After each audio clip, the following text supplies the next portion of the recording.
இந்தியாவுக்கு இங்கிலாந்துக்குமான 3வது T20 போட்டி நேற்று ராஜ்கோட்டில் நடந்துச்சு. டாஸ் வின் பண்ண டீம் இந்தியா முதல்ல பவுலிங் தேர்ந்தெடுத்தாங்க. எதிர்பார்த்தபடி அக்ஷிப் சிங் பதிலாக முகமது ஷமி டீமுக்குள்ள வந்துட்டாரு.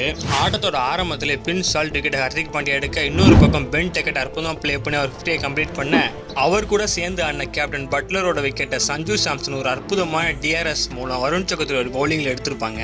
இங்கிலாந்தோட அடுத்து வந்த பேட்ஸ்மேன் வருண் சக்கரவர்த்தியோட ஸ்பின்ல மாட்டி விக்கெட் மேலே விக்கெட் கொடுத்துட்டு போயிட்டே இருப்பாங்க. கடைசியில் வந்து லிவிங்ஸ்டன் மட்டும் அற்புதமாக ப்ளே பண்ணி 43 ரன் அடிக்க ஹர்திக் பாண்டியா லிவிங்ஸ்டன் விக்கெட் எடுத்திருப்பாரு. இந்த போட்டியில் வருண் சக்கரவர்த்தியோட அற்புதமான பவுலிங்னால வருண் சக்கரவர்த்தி 5 விக்கெட் எடுக்க, ஒரு ஆல்ரவுண்டராக சிறப்பாக பவுலிங் போட்டு ஹர்திக் பாண்டியா 2 விக்கெட் எடுக்கணும். 20 ஓவர் முடிவில் இங்கிலாந்து 171 ரன் அடிச்சிருப்பாங்க. இந்தியாவோட ஓப்பனரான சஞ்சு சாம்சன் அபிஷேக் சர்மா ஈஸியாக விக்கெட் கொடுத்துட்டு போக, அடுத்து வந்த கேப்டன் சூரியகுமார் ஒரு 6 அடிச்சு அடுத்த பால் அவர் விக்கெட்டை கொடுத்துட்டு போகணும். இந்தியா ஒரு மோசமான நிலைமை போயிருப்பாங்க.